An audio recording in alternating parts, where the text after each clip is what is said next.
Bonjour, je suis Andrea Sukama, coordonnatrice nationale de la Future Team RDC, qui est une organisation non gouvernementale basée à Kinshasa. Alors, nous nous sommes joints avec l'unité d'oncologie pédiatrique de cliniques universitaires afin d'accompagner les enfants atteints de cancer en République démocratique du Congo. En mars 2021, nous sommes entrés en contact avec un enfant atteint d'un rétinoblastome, le cas de Sylvie Pierre, que vous connaissez peut-être pour la plupart. Alors, à l'occasion de Septembre en Or, nous vous invitons massivement à prendre part à cette initiative, à ces activités, afin de mobiliser le fonds, afin de pouvoir sauver ces différents enfants avec un diagnostic précoce. Car lorsque le cancer est détecté bien avant, cela nous permet de sauver un maximum d'enfants à travers le monde.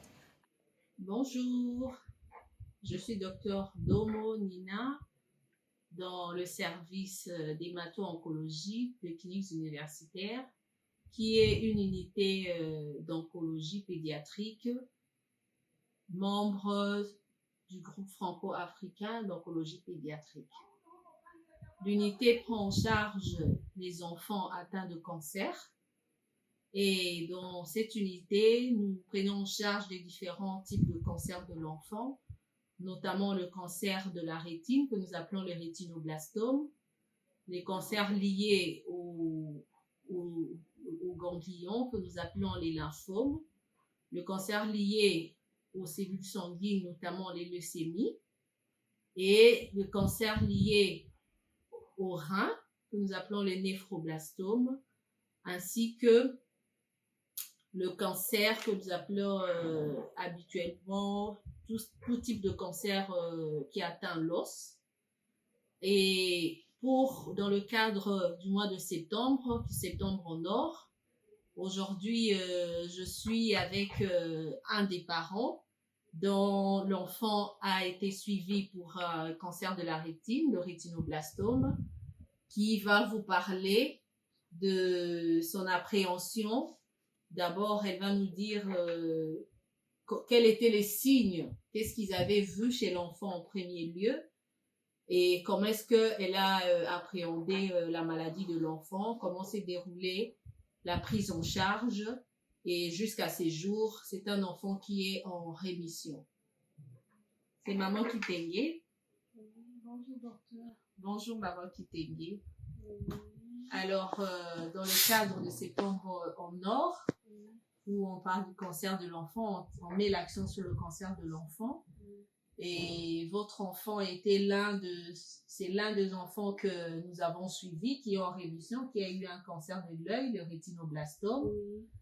Ici, nous sommes à Kinshasa, mais vous venez d'une autre province, de Lubumbashi. Vous êtes venu pour la prise en charge de ce rétinoblastome. Pouvez-vous nous dire qu'est-ce que vous avez constaté au niveau de l'œil? J'avais constaté d'abord c'était devenu une œil là, tous les deux, c'était devenu jaune. Après, on m'a prescrit les médicaments, c'était le Sifen, j'ai commencé à mettre l'enfant. Une semaine après, j'ai vu c'est devenu rouge. Après un mois, on m'a dit, non, ça n'a pas tenu, j'ai regardé l'enfant. L'œil gauche est devenu avec une truc là ça brillait tellement. Quand je suis partie à l'hôpital, on m'a annoncé à Sainte-Bernadette par les docteurs qui sont là-bas. Ils m'ont dit non, madame. Moi, d'abord, on me disait que non, c'est la cataracte. Après, l'autre qui est venu me dit que non, ça, c'est le cancer. Mais moi, j'avais écouté d'abord 15 ans. J'ai dit, cancer, ça 15 ans. Moi, je n'ai pas de moyens, je vais faire comment? Maintenant, la famille m'a dit que non, pas raconter ça, on prend l'enfant en charge. Ok. Alors, le traitement s'est déroulé au moins pendant combien de temps? Pendant tous ces temps, quelle était votre appréhension par rapport à la maladie, l'état de l'enfant? Comment est-ce que vous avez appréhendé le cancer? Est-ce que vous connaissiez avant l'existence du cancer chez l'enfant d'abord? Et dans cette localisation-là, est-ce que vous aviez déjà entendu l'existence du cancer de l'œil? Non, moi j'ai pas enfants. Non, moi j'ai pas encore entendu ça. Je viens d'apprendre ça, c'est sur mon enfant. Je n'avais pas entendu ça. Alors, lorsque vous avez appris, lorsque on vous a annoncé que c'était un cancer de l'œil au niveau de la rétine, est-ce que vous n'aviez pas eu de préoccupations? Parce que souvent on dit le cancer, Quand on m'a dit ça, j'avais d'abord tiqué parce que moi je savais que le cancer, ça tue seulement. Ça va tuer. Alors j'ai dit, ah, mon fils seulement comme ça, alors il va mourir. Quand je posais au docteur, le docteur qui était là-bas, j'ai posé la question, ah, mon fils va mourir. Il m'a dit non, c'est encore au début, madame. Sois forte, sois forte. On a appelé ma grande sœur aussi, elle a dit que non, non, il ne va pas mourir. Mais on avait éduqué toute la famille. Même la famille de mon mari commence à me dire que non, il faut dire d'abord, tu as quelque chose que tu as fait pour que l'enfant ait le cancer. J'ai dit, moi, je n'ai pas fait quelque chose. Il me dit, non, le cancer, ça vient d'où comme ça? Je ne sais pas. Mais quand je suis venue à la clinique, on m'a expliqué, mais ça a tenu. J'ai suivi les chimiothérapies 10 jusqu'à la fin. Mon enfant avait 1 année et 5 mois, maintenant elle a 4 ans. et quel traitement exactement il a pu suivre? Est-ce que c'était un traitement qui était lourd? Est-ce que c'était un traitement qui aujourd'hui, il avait 1 année, donc ça fait 3 ans depuis qu'il est en rémission. Qu'est-ce que vous constatez chez l'enfant? Et depuis qu'elle a terminé la chimiothérapie, il n'y a pas même de malaria. Il ne souffre même pas de malaria, il ne souffre pas, il est toujours bien. L'enfant est en bonne santé. Oui, mais au bout de ce temps, il avait 1 année 5 mois aujourd'hui, mais est-ce qu'il a des suivis réguliers? Oui, on fait souvent le fond d'œil chaque fois. Après, on avait après 3 mois, maintenant c'est après 6 mois. On fait le fond d'œil. D'accord. Alors, maman Kitenge, vous qui avez vécu, vous avez eu un enfant qui a souffert de cancer de l'œil. Alors, qu'est-ce que vous pouvez dire particulièrement aux mamans? Qu'est-ce que vous aurez à dire aux mamans, aux papas? Quels conseils vous avez à donner? Parce que tout à l'heure, vous avez dit que c'était découvert plus tôt et que c'était guérissable.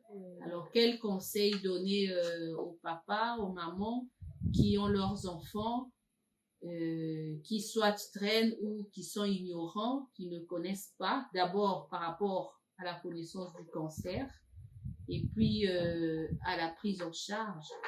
Qu'est-ce que vous pouvez leur dire? Non, moi j'ai dit aux parents là, qui traînent avec leurs enfants à la maison, qui partent avec le médicament, on fait ça. Les gens là, ils nous mentent. Parce que moi, je vécu ça. Moi, j'ai vécu de cette maladie-là. On me proposait aussi de partir. Ne pars pas là-bas, on va te soigner, on va lever l'enfant là, et comme ça. Mais pour moi, il faut venir seulement à l'hôpital. Parce que on prend soin des enfants ici à l'hôpital. À la clinique, on prend soin des enfants. Moi, mon enfant, maintenant, là, elle vit sans problème. Vous pouvez pas même voir que cet enfant ici avait souffert de la cancer. Votre enfant a été énucléé, il a une prothèse. Oui, il a une prothèse.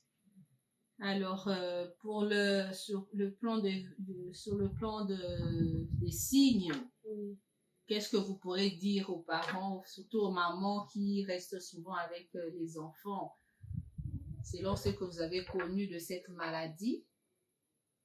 Non, si vous voyez, parce que moi, selon moi, j'avais vu mon enfant avec les 2 yeux là, c'était devenu jaune. Mais il faut d'abord partir seulement à l'hôpital. Là, ce n'est pas là pour qu'on joue avec les. Il faut partir seulement avec l'enfant à l'hôpital. Moi, quand j'ai vu ça, ça a continué. Je suis partie avec l'enfant à l'hôpital. C'est l'hôpital qui m'a annoncé ça. Il faut commencer à contrôler les enfants. Voilà, nous vous remercions, maman Kitenge. Merci. Nous sommes ravis de vous entendre parler et surtout de faire partie de l'équipe pour la sensibilisation, surtout concernant le cancer de l'œil dont a souffert votre enfant. Merci. Merci, maman Kitty. Merci beaucoup. Merci beaucoup, docteur. Nous vous remercions au nom de l'unité d'oncologie pédiatrique de Kinshasa. Alors, vous êtes des associations, vous êtes des structures, vous êtes des individus. Alors, si cela vous touche, alors n'hésitez pas de pouvoir contacter les différents partenaires qui luttent contre ces différents cancers pédiatriques. Alors, vous pouvez toujours vous joindre avec le GFAOP afin de pouvoir mobiliser des fonds pour pouvoir sauver ces enfants à travers le monde, à travers l'Afrique. Alors, si cela vous touche, vous tient à cœur, alors n'hésitez pas. Vous pouvez toujours aussi consulter toutes nos différentes pages Facebook ou Instagram, Futur Team RDC. Bye, nous vous disons au revoir et merci.